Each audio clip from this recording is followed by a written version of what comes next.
Hello, everyone. Welcome back to the Dating After Divorce podcast. I have Dawn Ziegerer here with me to tell her divorce and dating after divorce story.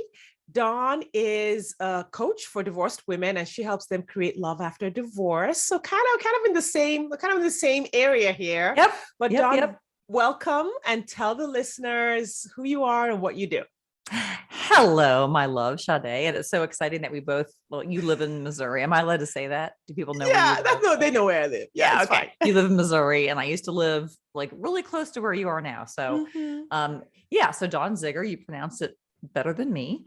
And I live in central Pennsylvania, and I came out here from Missouri for my ex-husband's job. And then I had another husband after that. Now I'm on husband number 3. And so that is why I help women find love after divorce, because I was you cuss on your podcast, don't you? You are welcome to say whatever authentically comes out of you. This is an equal opportunity podcast. Well, let's say my dating life was a clusterfuck after my second divorce. I was a mess. I had so much emotional baggage. I was just like, oh God, and I was repelling men. And so I had to figure out a way. This was after the first divorce? After the second. After the second. Okay. After the second. Yeah. Basically, I didn't apparently do enough work on myself between divorce number 1 and husband number 2. Yeah. I thought I did, but I was wrong. Yeah. And you married the second husband was within 11 months of the first divorce. Is that right? No, my first, so you are on the right track. My first divorce, I didn't get married for the second time, probably until, maybe 10 years later. It was a long time later, but from my first date to marriage was 11 months. Was 11 months. Okay. Yeah. That makes sense. So why 10 years? Like, what was happening in those 10 years in between? I was dating. So I went out with, some guys. Well, you probably know the story. You might've gone through this too, but you meet somebody and sometimes it's the first date and you're like, hell no, this is not happening again. Mm-hmm. Or some guys you date for 2 or 3 months. For some reason, I think 2 or 3 months is like the gold standard. You can figure out is this guy are we going to work out or not? So I was just dating different people. I dated one man for a year, and it's kind of funny because he kind of became instrumental in my life, and I can tell you how, but we dated for a year and he proposed, and that's what broke us up. Cause I was just like, I didn't think it would be a good marriage. And so I said no. Mm-hmm. So during that time, then I dated one guy who I just, fell madly in love with. And then I look back at how I acted during that time. I was so available. Anyway, it was awful. I look back now and I'm like, what the hell were you thinking? And then he ghosted me before there was a term for ghosting. And then I sobbed for 4 months and then had a heart attack. Mm-hmm. And so a lot happened between marriage 1 and marriage 2. Like I said, a heart attack, heartbreak, nice guys that I didn't really want to date, crappy guys that I knew I didn't want to date, a guy that I dated for a year, and a proposal that I didn't accept. So just a whole bunch of different stuff. So who were you in that period? I mean, it just sounds like there was a lot of chaos and a lot of who were you? How were you showing up that created all of that? I think I was desperate. I think I felt like I had the quintessential nuclear family, right? It was mom and dad and 3 kids. And then, the first husband, I was like, my thoughts were, you're about as worthless as teats on a boar. Like, is that the right phrase? Yes. And so you're gone. So now, like a chess game or like a puzzle, I need to replace your chess piece with another man that will help me create this nuclear family that I really, really, really want to have. And so that's, I think what I was doing is looking for, in fact, the guy that quote broke my heart and caused my heart attack. I don't think that anymore. I take full responsibility. Like I did everything to myself. Like I hung out with a guy who was obviously not interested in me for a really, really long time. But I think I was just desperate. I think I was just like, I can't be on my own. I need to be paired up. Like I need to create this. And it was like a search that didn't feel very good. Yeah. And that makes a lot of sense because there's this, it's in the air, like this is how things are supposed to look. You're Mm-hmm. supposed to have a husband. And in order for you to be complete as a woman, it needs to look like this. And you need to have your 2.5 children. And they all need to Yeah. perfectly go through school and get good grades and go to college. And like, there's just like this standard, and I'm holding up air quotes, Mm-hmm. of how we're supposed to show up and how we're supposed to be.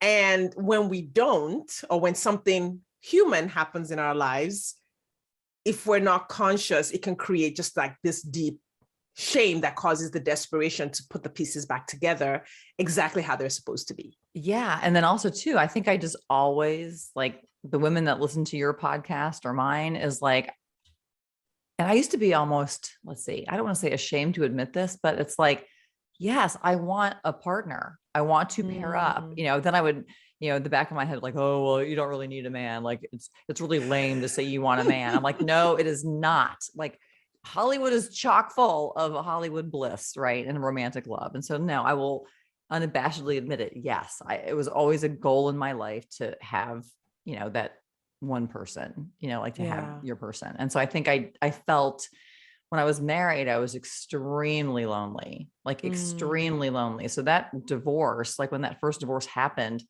I mean, of course it was a thing, but like, I don't even remember the day that he moved out.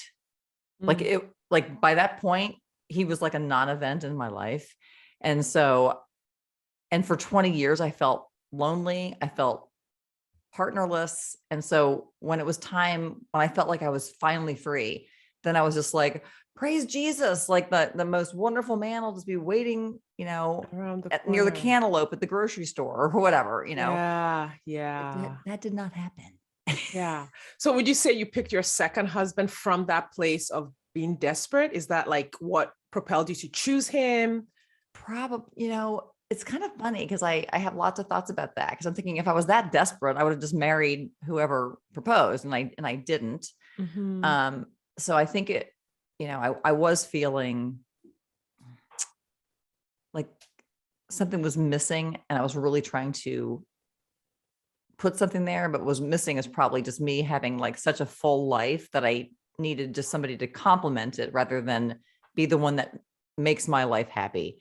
Yeah. So I think when I met my second husband, I think I had been really just like, from like being on dating websites or whatever, just kind of like, oh, come on, isn't it finally going to happen? And so I think the, what I would call them dead end thoughts in my mind is like, oh, we've been on, dating sites for a couple of years. I'm like, you got to grab this guy because there's not enough other guys left. And like, just that feeling like, scarcity. Yeah, for sure. And then like now, of course I look back and I just kind of go like, oh my Lord, like there were so many red flags that I just willfully ignored. Like I just thought like, oh, this guy seems like he's it. And like, he literally, oh my gosh, on our second or third date, we went back to his house, pulled into the garage, and from floor to ceiling was empty cases of beer bottles, like floor to ceiling.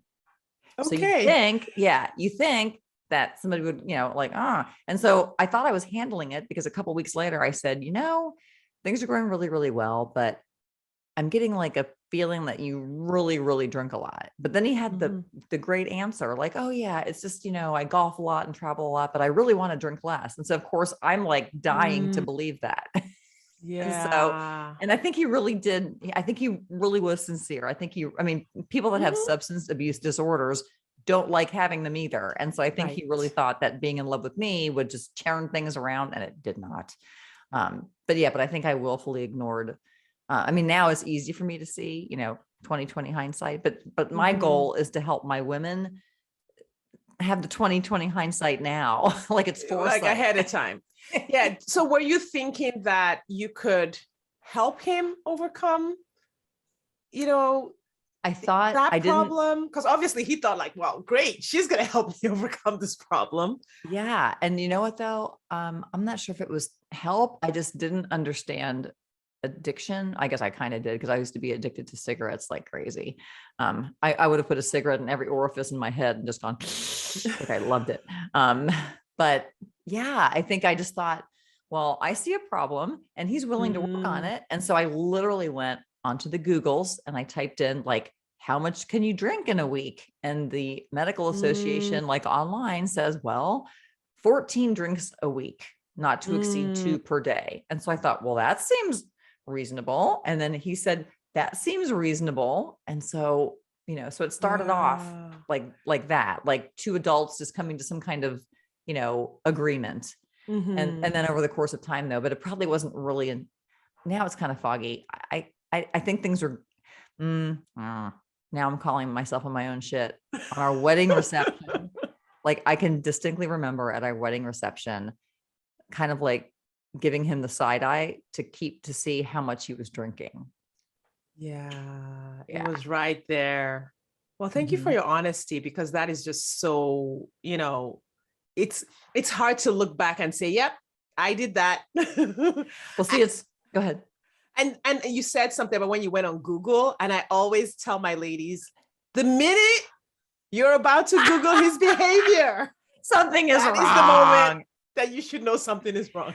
Exactly. It's like, we know it, but we don't, yeah, it's kind of funny. But it's funny because at first, like what you said, like, owning up to that, it's true. Like, but that's where I get all of my power from now, is like, I have been so averse to constructive criticism my entire life, or looking at myself and my actions, because I'm sure I was making it mean like, Dawn, you are just a stupid ass piece of shit. Like, I'm sure that's what I was making it mean. Like, how could you have done that?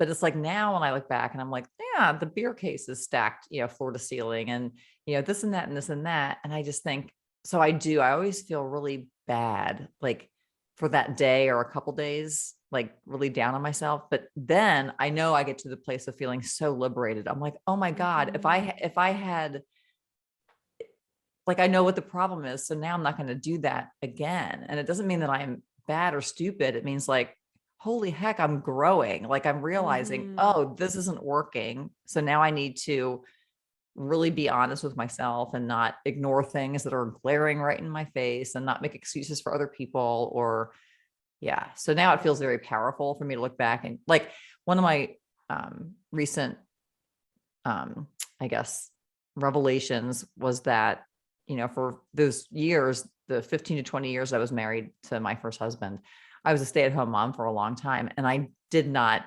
enjoy it. But for the longest time, it was all because of him. He worked 70 hours a week. And then I'd have to, like, I could give you an entire list of why it's his fault that I didn't work outside the home. Like, there's these 3 kids and they have to be taken care of, and he doesn't do the laundry. Like, it was just a whole thing. But then when I finally realized, like, girl, you were only trapping yourself. Like, if you really wanted to work, you would have figured out a way to make it, you know what I mean? Like, so it's really liberating for me now to look back and also realize that the influence that I had on my kids during that time, like, now I understand, like, I was so resentful for staying home. That for sure came out through my actions to my children. So they were raised by a woman who was kind of resenting their existence. And so I've apologized to all of my kids, and trust me, that was a really shitty day. Like, not the apology, but just looking at that and going like, oh my gosh, like, so I apologized to all of my kids. And like the day that I wrote the letter I was just crying all day long. Like, oh my God, I'm terrible. Like, whatever. But then apologizing felt so liberating, and just like, oh my God, like, I don't have to do it that way anymore. And now I know what I'm thinking, like, you're going off the track. Like, you're like, this is going to lead you down the bad path. It's bringing that, whatever that secret or that darkness is, into the light, and letting disinfectant just clean it out and letting the wound heal. That's like really a part of healing. And it can be hard, especially if we grew up in an environment that secrets and all kinds of, like you got to put that perfect picture out there, which is really just a way of keeping all the darkness inside. Yeah, I think for me, it was like, being raised in the Catholic Church. I'm not Catholic anymore. I love Catholic people though. Like, anyway, that's another story. Another podcast. That's another podcast. Right.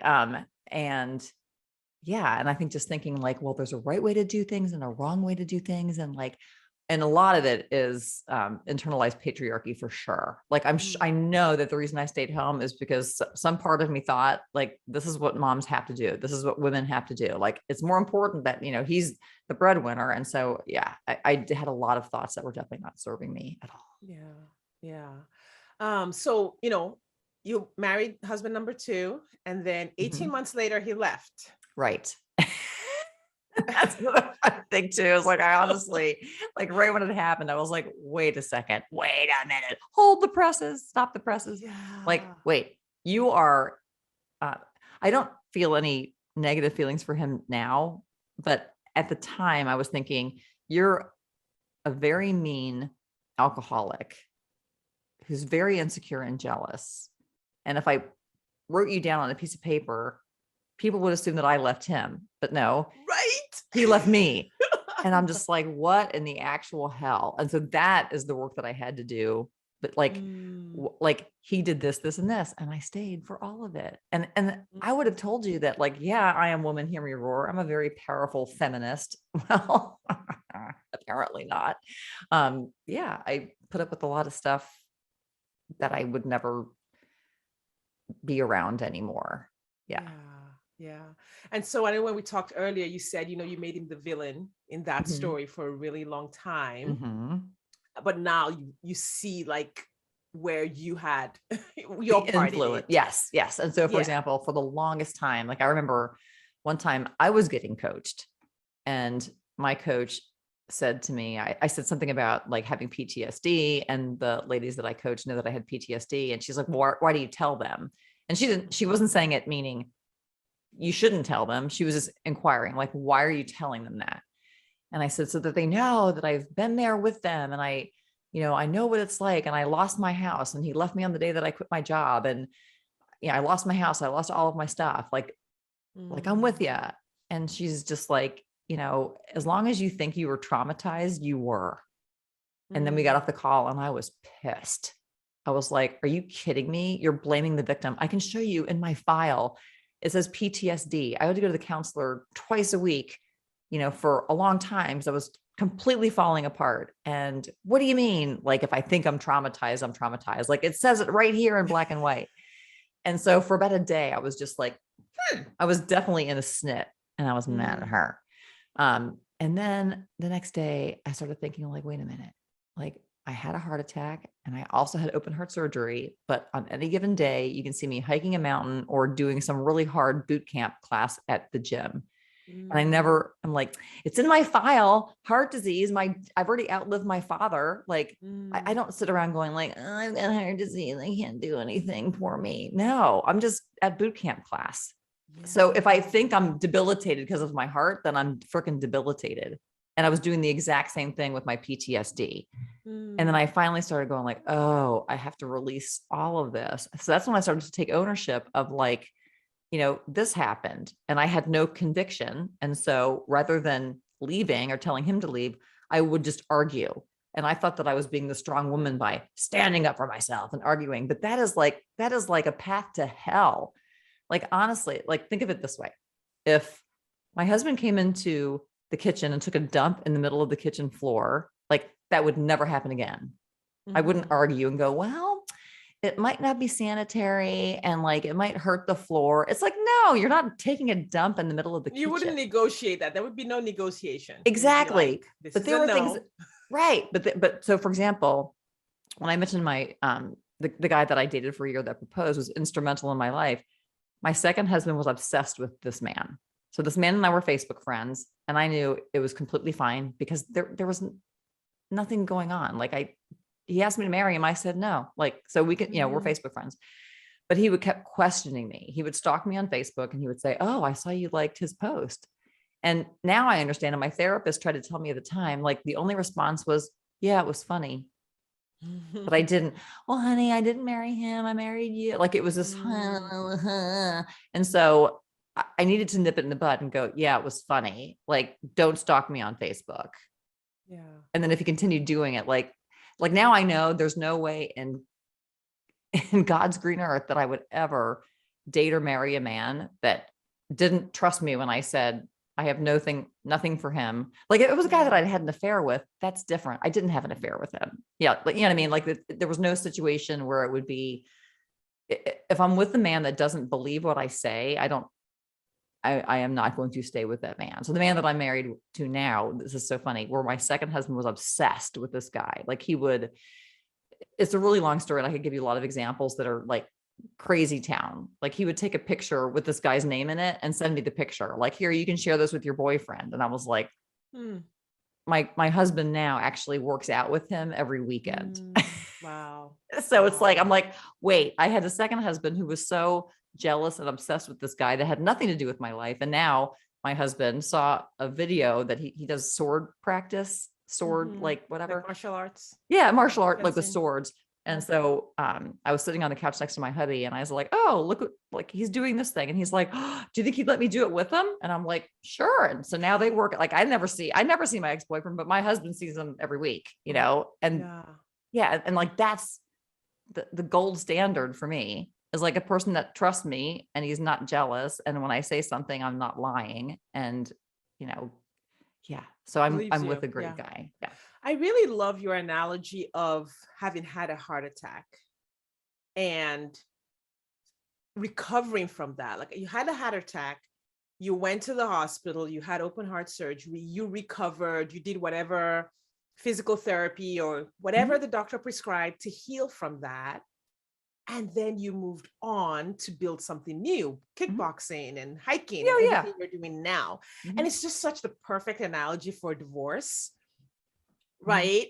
Where, a lot of divorces are traumatizing. There is complex PTSD that can come out of that. There is even childhood trauma that can like get triggered in the moment of like, I know my childhood trauma got triggered by the divorce because I had packed it away nicely in a little box and was sitting on the shelf. And then when the divorce happened, I was dealing Pandora's box. Yeah. I was dealing with the divorce trauma and my childhood trauma that got triggered so badly. So it was a really crazy time, except I knew all I had to do was heal. It was like, okay, we now have this thing that has happened.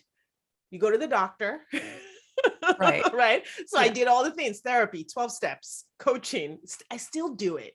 I'm still working through some of those things. Oh yeah, me too.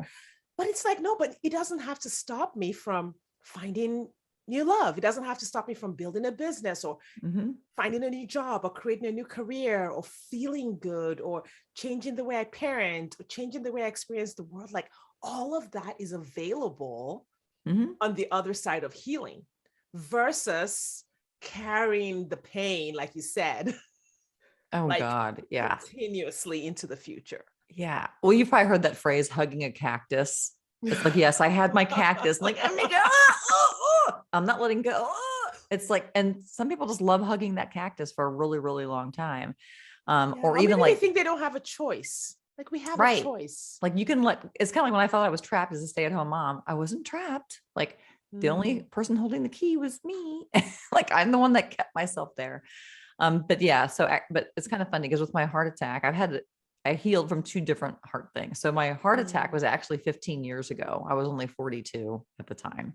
Wow. And so I recovered from the heart attack, and that happened while I was in grad school. So that was fun. And then I had the open heart surgery 3 years ago. So they were basically like 12 years apart. Right. Yeah. But you're right. I had to heal from both, but I never ever thought that I couldn't. I was just like, yeah, this is a bump in the road. Like, okay. Same thing with divorce, ladies. Yeah. Divorce is just a bump in the road. Right. It really is. I love that you brought that up. So let's talk about Mr. Right and how you met. You said when you started dating after, your second divorce, you had a lot of anxiety around dating. Yeah. So I took about a year to land.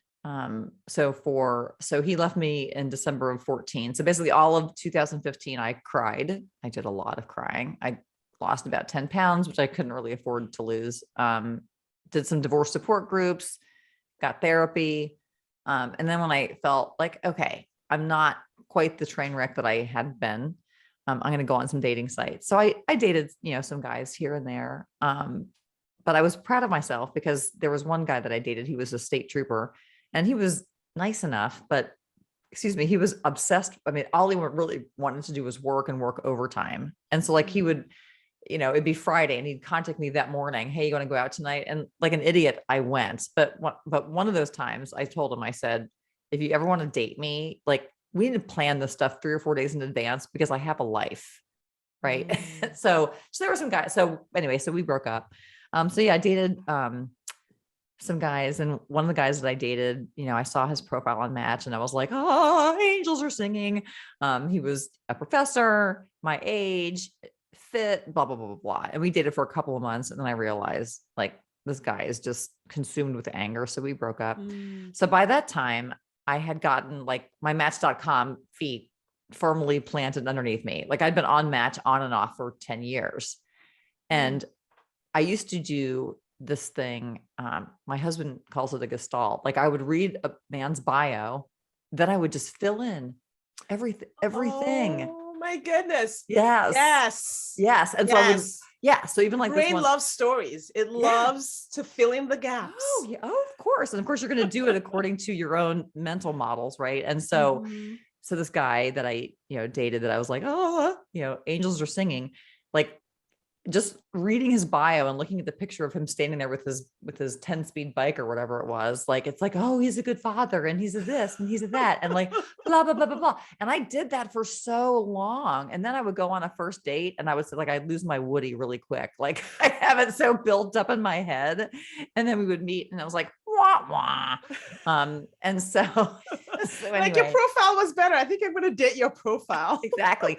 Or, what happens, you'd see the profile, then you'd have like some funny banter back and forth on emails or texts. And you're like really, really excited, which is, I always tell people, like, go on the date sooner, unless the person is a person you would never date, like meet sooner rather than later. And so anyway, so by the time I met my hubby, I had already, gotten to the point where I'm just like, I need to have a life and I will go on these dates and I'm not going to get like super excited or super, like, I'm going to be, for lack of a better term, like neutral. You know what I mean? Like, because in the beginning I was putting so much, like they were so important, like it has to go well. Like I was putting so much weight and drama on like the first date. And then if I, like it was like, a blow, like, and I'm like, heartbreak. It's like you created the heartbreak because you created the unrealistic expectation. Yeah, completely.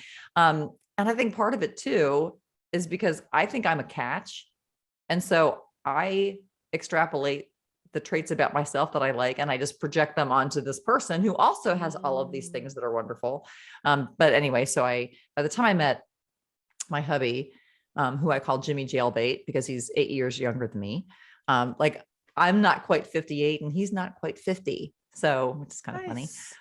But anyway, so before I met him, I just had more of a non-dramatic, neutral mindset. Like I wasn't excited about meeting him. I wasn't like not looking forward to it. I was just kind of like, yeah, we'll wait and see. And then our first date lasted 4 or 5 hours. And I peed myself on the date, which is a whole other story. In fact, I told the story publicly. Like basically I didn't get up to pee for 5 hours. And when I stood up, my poor bladder just went, and I was like, ah, it's a very funny story. So yeah, I peed myself on our first date and yeah, the rest is history, but it's been, the rest is history. How did you guys meet? Well, I peed myself on the first date. Yeah. He decided to marry me. Marry anyway. But one thing that we say, we don't say it as much now, but like a couple of years ago, we would say like, oh my God, like, I'm so glad we stuck it out because it was rough. Like the first, like a year and a half of our relationship, I was a mess. But I knew it was my mess, or I knew it was both of our mess. Cause he didn't come to me, like he's divorced. He didn't come to me from his first marriage, like, white as the virgin snow. You know what I mean? Like he had his own stuff that he had in his life and I had mine. And then you're trying to combine them together. And I was getting triggered constantly, or I was, he would say something or do something and my brain would just go, do you want me to tell you one of them? It's kind of embarrassing. Yeah. Let's hear it. Do you ever talk about sexy stuff on this podcast? Yes. Not a lot. Sex hasn't been my thing. I'm not like trained, but I have had a couple of podcast guests who are sex coaches. Oh, okay. On the podcast. So yes. So I won't scare anyone. Well, this is just like a thing that I'll tell you about me that it's going to sound funny. It was not funny at the time at all. It was awful. And so when he and I first started dating, the Wonder Woman movie had just come out. And I just remember like the trailers would come on TV or whatever. And I would feel sick. I felt fear and anxiety and worry. And then one day, by this point in our relationship, I already knew that I'm going to tell him anything that I want, no matter how embarrassing it is. And I'm going to ask him any question. And if he doesn't answer it, then I won't date him. Like by then I was like, and like marriage number 2 is never happening again. And so if I ask you, I don't care how embarrassing the question is, if you won't answer me, goodbye. So I already knew at that point in our relationship that I could tell him whatever. And he knew that I had PTSD. And so I said, honey, I can't go with you to see the Wonder Woman movie. And I really don't want you to see it. And he's like, why? And I said, because if we go into the theater, I'm going to feel like an ugly piece of shit. And you'll be sitting in the chair looking at Gal Gadot in her basically a bustier, right? The Wonder Woman costume is very objectifying, right? She's basically wearing thigh highs and a bustier. And I said, so you're going to be checking her out. And I'll just be kind of like, who's Dawn? Like the chopped liver sitting in the seat next to you. And then we're going to get home. And then you're going to take a shower and you're going to jerk off thinking of her. That's why I can't go. And it was horrible. Like, I see the whole movie. I know exactly what's going to happen when you get home. Yep. And I'm like, and God bless him. He was just like, oh gosh, like, thank you for telling me. He's like, and then he would say like, I think you are absolutely beautiful. Like I don't anticipate that happening. Like I won't be doing that. Yeah. I won't be thinking of her in the shower or whatever. He's like, but we don't have to see it. And we didn't see it. Like, so you felt safe enough to tell him about your insecurities. Oh yeah. And like stuff like that happened all the time. Like there's the yoga pants and there's a whole bunch of things that he would just say something innocent. And my mind went to the darkest place, and it was so scary because I'd been cheated on before and it was a surprise. And so my brain was just like, you're not safe. Men are not safe. And they are lying, cheating pieces of crap. And so I thought if I could control and know everything that was happening, then I would be safe. You know, like I used to have a big, I'm still definitely not okay with porn. Like I don't want to be married to you if you're going to use porn. That's just my thing. And I'm convicted about it. I mean, there's a part of my program that I always like. A lot of my clients don't realize that they need this piece of it. I call it nurturing intimacy. Because especially if you're coming from divorce or a dysfunctional childhood, you don't actually know what a healthy relationship feels like. So you're coming in having done all the work to choose a healthy person, but you don't realize that you're bringing in this nervous system that is uncomfortable with a healthy environment, that thinks a healthy environment is unfamiliar and potentially dangerous. Yeah, exactly. And it really does take some coaching and some changing one's mindset to settle into that healthy relationship. Because like you said, you were trying to control an alcoholic before. And of course, now I'm in this healthy relationship. Of course, I need to control something. Right. Yeah, exactly. Like that part of you didn't know what its job was anymore. Yeah. Right. And you needed time to be able to say, oh, you don't have to do that anymore. Right. Because my brain was just coming up like, trying to keep me safe. And so it's kind of funny because like I said, I'm a no go with porn, but I used to have like these horrible, because to me it's cheating. And I told my husband, well, I won't tell you what I told him because it's kind of gross, but basically if things are happening, it's with me, not with some woman on a computer screen or whatever. And he's like, yeah, I get it. Although I know some women don't think the way I do, but I'm very happy and convicted to think that way myself. But I used to get myself into like a tizzy, like where I literally felt nauseous, where I was just like, oh my God, like if he goes out of town for a week, like, oh my God, like, how do I make sure he's not lying and using, like, I would just make myself a mess. And then I realized like, Dawn, it's like, if you get in your car and drive to the grocery store, he knows you're going to be gone for an hour. If he's going to use it, he's going to use it. He doesn't have to go to Seattle. Like it can happen even while you're probably in the same house. You know what I mean? Like, so you either trust him or you don't.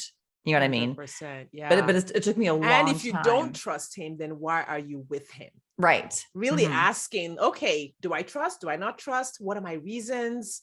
What am I seeing that's making, because there are times when you shouldn't trust. Like if a person Exactly does give you reason not to trust, you can decide not to trust. Yes. But make you realizing that power is in your hands to choose. And for the longest time, I just thought, well, like my thought was, well, yeah, you just trust people. Like that's just the way it is. You just trust people. And so it was a big thing for me to realize, like, no, people, like, it's okay that certain people have to earn your trust, or you don't, because like I would be like Pollyanna, just like jumping right in, like la la la la la la. Yeah. And I realized that's not really serving me very well. So yeah, and it sounds like at the end, kind of like a version of this thought that I can handle whatever comes was there. Like, oh okay. Yeah. And then, and even in my marriage now, like I still have to do constant work, and I know that I'm going to have to forever. But like, for example, there were some things that I have done that people would think were very provocative, but it was because I would have the same problem for, 4 or 5 years. Like recently it was, with the stepkids and chores.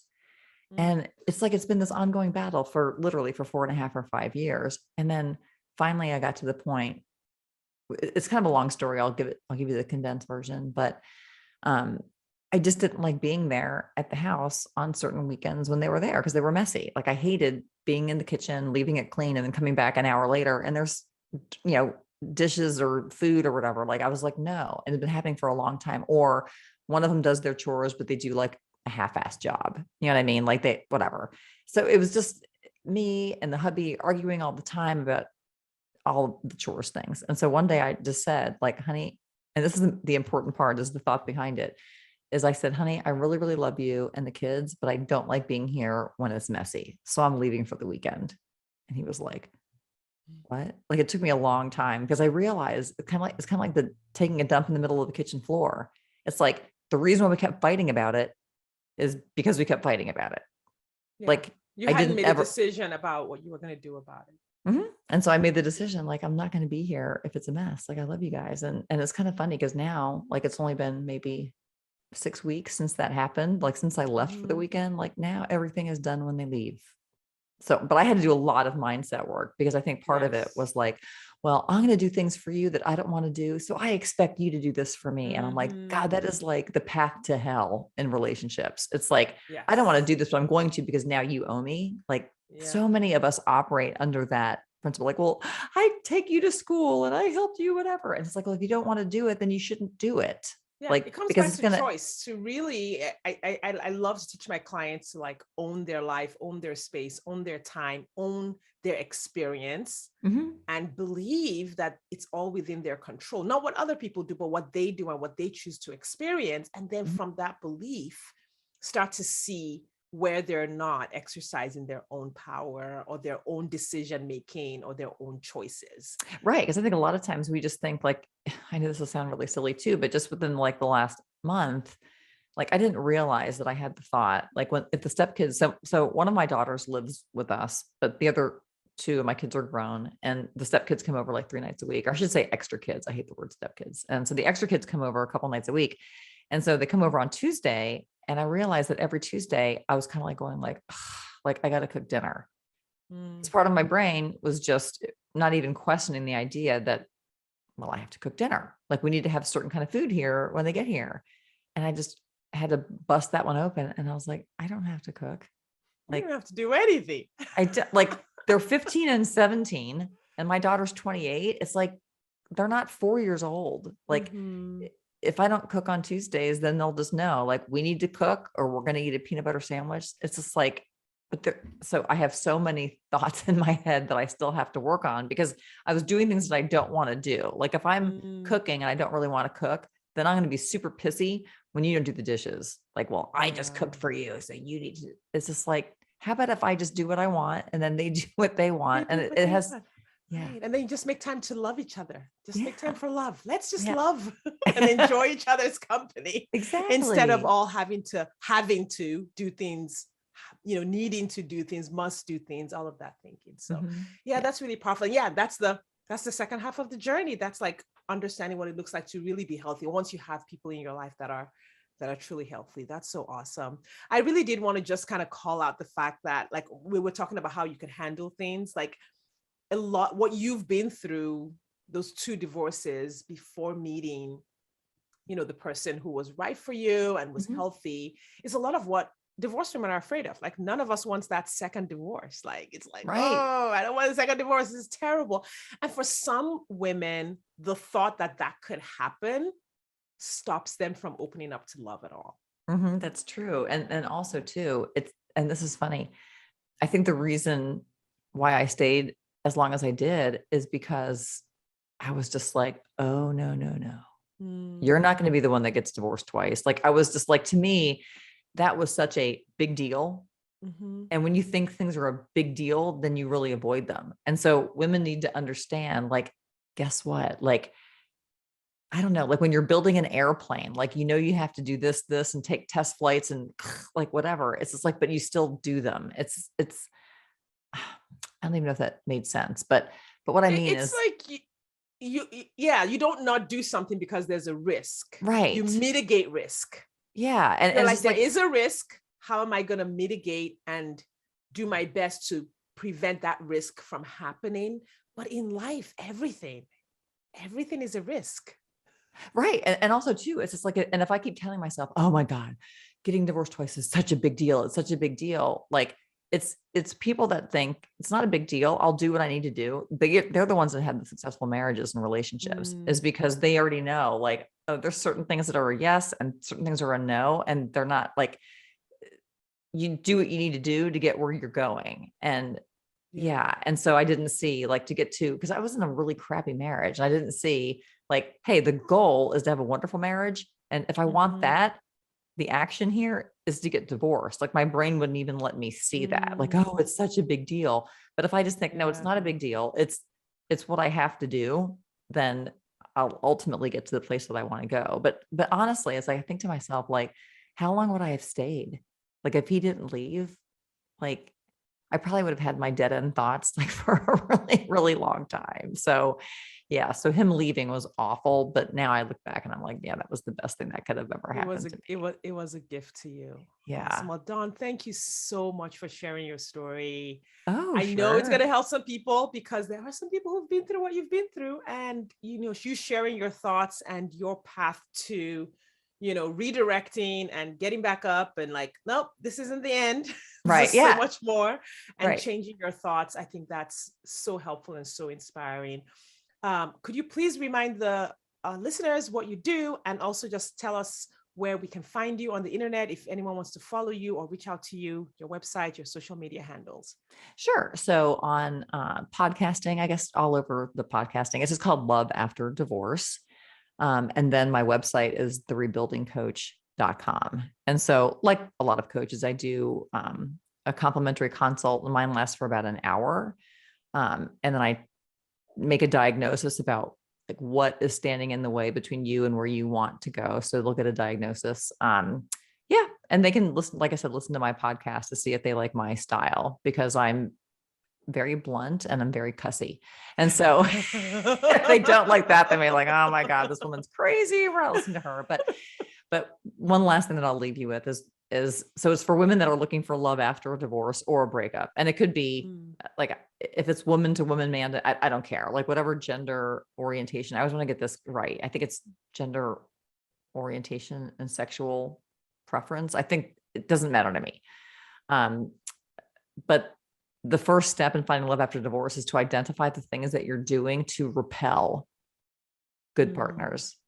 And, like, I'm having so much fun doing podcasts about that. Like, I'm like, you want to become the one that's so attractive, people are dying to marry you. And so the reverse of that is, if you're not that means that you're doing something now that you might not be aware of, that you're saying or doing, that is actually repelling the good ones, which is going to cause you to end up with the same person you were with last time, which is what happened to me. Like, I think I didn't do the work that I needed to do. And if I did, I wouldn't have attracted husband number 2. Yeah. Wonderful. Thank you so much again. Oh yeah. And thank you. I love being on the show. I love you. Absolutely. This was so fun. This was so fun. It's one of my absolute favorite things to do. But listeners, thank you so much for your time and attention today. Follow Dawn on the internet, reach out to her on her website. All of her links will be in the show notes on this episode. Thank you for spending time with us today, and we will see you next time.